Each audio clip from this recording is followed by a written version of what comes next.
Most investors completely miss the moment when market panic actually turns into opportunity. Today, I want to show you why trying to time the market usually doesn't work, certainly not for a long-term strategy, and how you can recognize rare moments when fear creates opportunity. Many people still believe there are individuals and hedge fund managers, particularly, who consistently jump in and out of the markets, catching most of the ups and avoiding most of the downs. These might be day traders, swing traders, or lone wolf market wizards. And it's an appealing story. We all dream of being that person or having that person manage our money, maybe even better. But in reality, that level of consistent short-term success is largely fiction. Even professionals can't do it, unless they're market makers on the trading floor who have a distinct advantage. A simple way to understand this is with a coin flip. You can flip a coin 10 times and maybe land on heads each time. You might even know someone who claims to have done that in the markets, but stretch it out to 1,000 flips, and the odds of landing on heads 70% of the time is practically zero. Eventually, the probabilities catch up, and that's exactly what happens when investors try to time the market habitually, as a habit. It costs them enormous long-term returns. So why do we keep trying to time the market? Because markets fall, and they fall often, and it's uncomfortable, highly uncomfortable. Pullbacks of 5 to 10% happen on average about 3 to 4 times a year. Corrections of 10 to 20% down happen roughly every 18 months.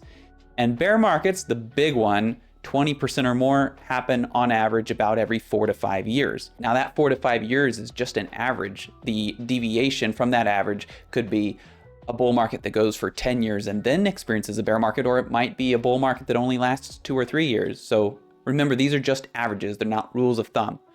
The mistake is, though, thinking that these declines are the problem, because they're not. The problem is how we react to them.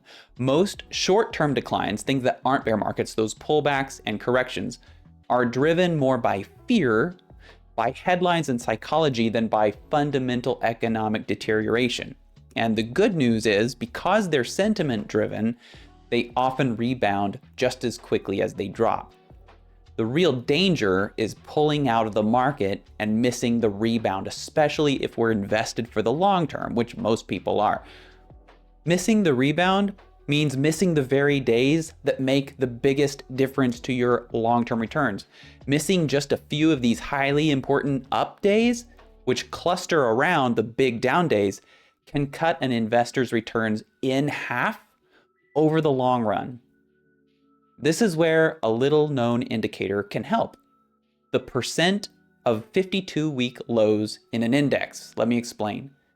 A 10-year backtest was recently run on 5 major indices: the S&P 500, the NASDAQ, the Russell 2000, the Vietnam Index, and Thailand's SET Index.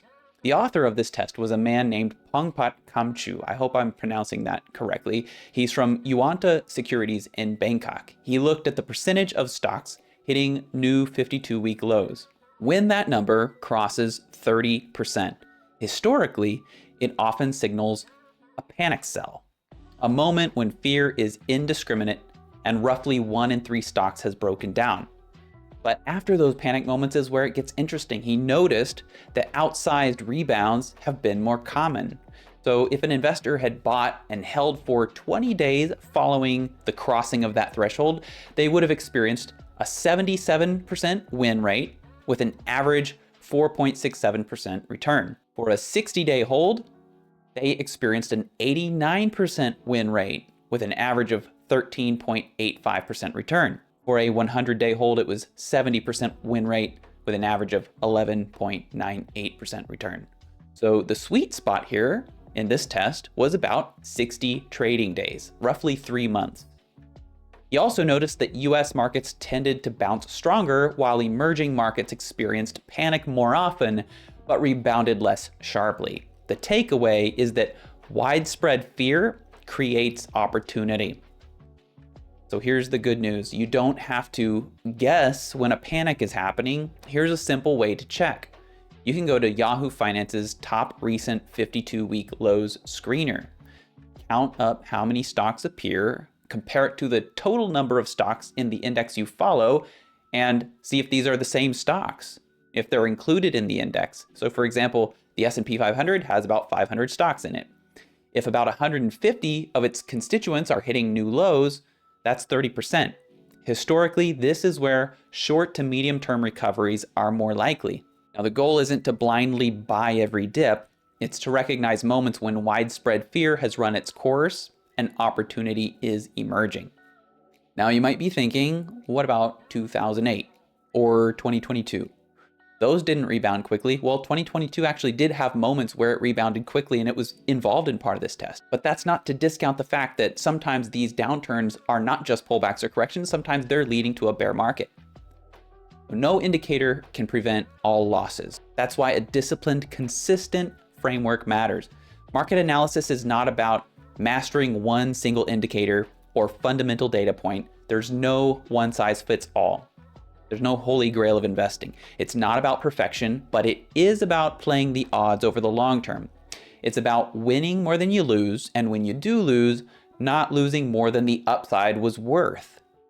That's one reason I built the Wealth Expedition membership. Inside, I help investors assess market risk with an ongoing economic dashboard. I help them learn examples of building portfolios tailored to various risk levels, and to track investable opportunities intelligently using an investment watch list. It's not about calling tops or bottoms, it's about stacking the odds in your favor consistently using a range of different indicators. Now, we're just days away from launching, and if you're not on the founding members waitlist, now is one of the last chances to join. If you want to join part of this mastermind to help recognize these rare market opportunities and make smarter, repeatable investment decisions, along with other personal financial strategies, I'd love to see you inside. Remember, fear leaves fingerprints in the market data. When most investors panic, opportunity is often just around the corner. Thanks for watching, and I'll see you next week.